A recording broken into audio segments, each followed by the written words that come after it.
In the U.S. alone, about 81,190 new cases of bladder cancer are discovered each year. 62,380 in men and 18,810 in women.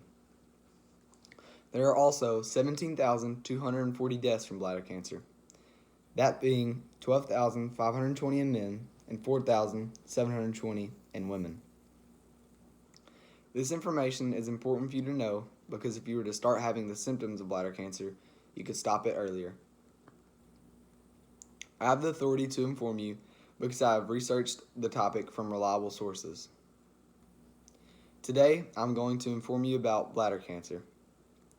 First, I'm going to tell you about what bladder cancer actually is and how it happens. Second, I will tell you about the 3 types of bladder cancer. And third, I will explain the symptoms of bladder cancer. First, I'm going to tell you about bladder cancer, what it is, and how it happens. Bladder cancer happens when cells in the bladder begin to grow abnormally.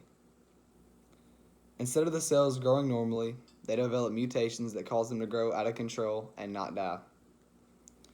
As you age, the chances of you getting bladder cancer increases. About 9 out of 10 people with bladder cancer are over the age of 55. The usual time of diagnosis is 73. Men are more likely to have bladder cancer than women. About 1 in 27 men will be diagnosed with bladder cancer, and about 1 in 89 women will be diagnosed with bladder cancer each year. Now that I've told you about what bladder cancer actually is and how it works, I'm going to tell you about the types of bladder cancer.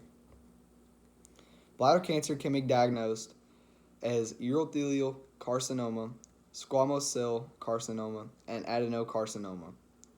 Urothelial carcinoma is the most common form of bladder cancer. It accounts for about 90% of bladder cancers diagnosed each year. It also accounts for 10 to 15% of kidney cancers diagnosed in adults. Squamous cell carcinoma is the next most prominent form of bladder cancer. It accounts for about 4% of bladder cancers. It develops in the bladder lining in response to irritation and inflammation.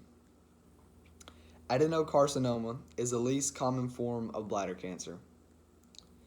Adenocarcinoma accounts for about 2% of bladder cancers diagnosed each year. Adenocarcinoma develops from the glandular cells. Now that I've told you about what bladder cancer is and how it happens, and the 3 main types of bladder cancer, I'm going to inform you about the symptoms of bladder cancer. There are symptoms of bladder cancer, but there are also advanced symptoms. The common symptoms will look like this. It could be blood in the urine and having to urinate more than usual, or it could also be pain or burning when urinating or having trouble urinating. The advanced symptoms will look more like this. Being unable to urinate, pain in your lower back, and a loss of appetite or weight. And you could also feel tired or weak, swelling in your feet, or bone pain. Today I've informed you about bladder cancer. We talked about what bladder cancer is, the 3 types of bladder cancers, and the symptoms of bladder cancer.